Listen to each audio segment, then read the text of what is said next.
नमस्कार साथियों, बदाला प्लेटफॉर्म में आपका स्वागत है। एनसीईआरटी क्लास 8 लेसन नंबर 17 तारे और सौर परिवार।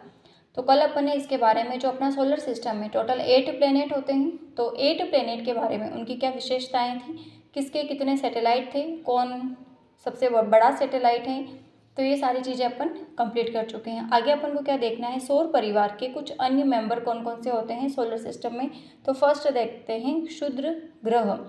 जो ये क्षुद्र ग्रह होता है कहाँ पर स्थित हैं, तो मंगल और बृहस्पति की जो ऑर्बिट्स होती हैं, कक्षाओं के बीच काफ़ी बड़ा अंतराल होता है। इस अंतराल में बहुत सारे छोटे छोटे पिंड होते हैं और इन पिंड को कहा जाता है क्षुद्र ग्रह, जो क्या करते हैं, सूर्य की परिक्रमा करते हैं। तो अपना क्वेश्चन क्या बनता है कि क्षुद्र ग्रह जो होते हैं वो कहाँ स्थित होते हैं, क्वेश्चन बना हुआ भी है।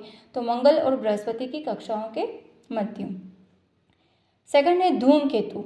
अब धूमकेतु क्या होता है, चमकीले सिर तथा लंबी पूंछ वाले होते हैं धूमकेतु। जैसे जैसे कोई धूमकेतु है जो सूर्य के समीप आता जाता है तो इसकी जो टेल होती है वो साइज में बढ़ती जाती है, इसको कहते हैं धूमकेतु। और यहाँ पर क्या क्वेश्चन बनता है अपना, जो हेलिका धूमकेतु है, एक ऐसा धूमकेतु है जो लगभग 76 वर्ष के अंतराल पर दिखाई देता है। तो ये समय और ये हेलिका धूमकेतु, ये नाम याद होना चाहिए। फिर है उल्काएं तथा उल्का पिंड। अब उल्काएं तथा उल्का पिंड क्या होता है, जैसे कभी कहते हैं ना कि कोई टूटता हुआ तारा जा रहा है, एकदम से कुछ समय के लिए चमकीली सी धारा दिखाई देती है अपन को, कभी एकदम से आकाश साफ होता है तब, तो वो क्या होता है, जो उल्काएं तथा उल्का पिंड, जो टूटता हुआ तारा होता है वो होता है उल्काएं, जिसको अपन कहते हैं शूटिंग स्टार सा टूटता तारा, कि टूटते हुए तारे को देख करके कोई विश मांगो तो पूरी हो जाती है, तो वो क्या होती हैं, उल्काएं होती है। ये तारा नहीं है, इन्हें कहते हैं उल्का। और ये छोटे छोटे ऐसे पिंड होते हैं जो कभी कभी पृथ्वी के वायुमंडल में प्रवेश कर जाते हैं। और प्रवेश करने के बाद क्या होता है कि इनकी जो अति उच्च चाल होती है, वायुमंडलीय जो घर्षण होता है उसके कारण ये जल उठते हैं और चमक के साथ शीघ्र ही वाष्पित हो जाते हैं। यही कारण है कि प्रकाश की जो चमकीली धारा दिखाई देती है वो बहुत ही कम समय के लिए अपन को दिखाई देती है, जिसको अपन कहते हैं टूटता हुआ तारा। अब कुछ उल्काएं होती है वो आकार में, साइज में इतनी बड़ी हो जाती हैं कि वाष्पित होने से पहले ही वे पृथ्वी पर पहुंच जाती हैं, और वह पिंड जो पृथ्वी पर पहुंचता है उसको कहते हैं उल्का पिंड। तो ये जो अपना चैप्टर था वो लगभग कंप्लीट है, तारे और सौर परिवार वाला, कि क्षुद्र ग्रह वगैरह कहाँ पर प्रेजेंट होते हैं। आगे है कृत्रिम उपग्रह, जो आर्टिफिशियल सैटेलाइट है। कोई भी चीज़ आर्टिफिशियल कब होगी, जब उसको मानव के द्वारा बनाया जाएगा। तो कृत्रिम उपग्रह क्या है कि मानव निर्मित है। आर्यभट्ट भारत का प्रथम उपग्रह था। अन्य भारतीय उपग्रह इनसेट, IRS, कल्पना फर्स्ट, एड्यूसेट।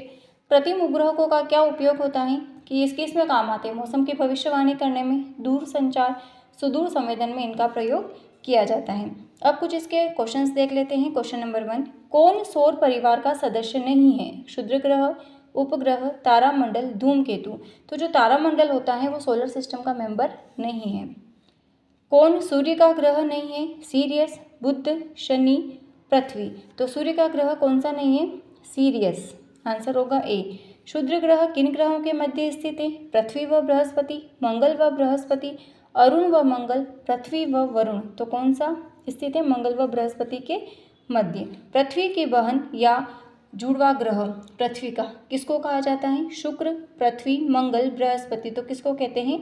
शुक्र ग्रह को कहा जाता है पृथ्वी की बहन, क्योंकि इसका जो साइज होता है लगभग पृथ्वी के आकार का ही होता है, जिसको इंग्लिश में कहते हैं वीनस।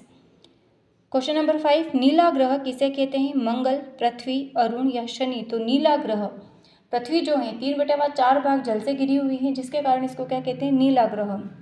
किसको कहते हैं? पृथ्वी को। आंसर, तो इसके अपन ने 5 क्वेश्चंस आज देखे हैं, बाकी के क्वेश्चंस अपन कल की क्लास में स्टडी करते हैं। तो मिलते हैं कल की क्लास में। Thank you.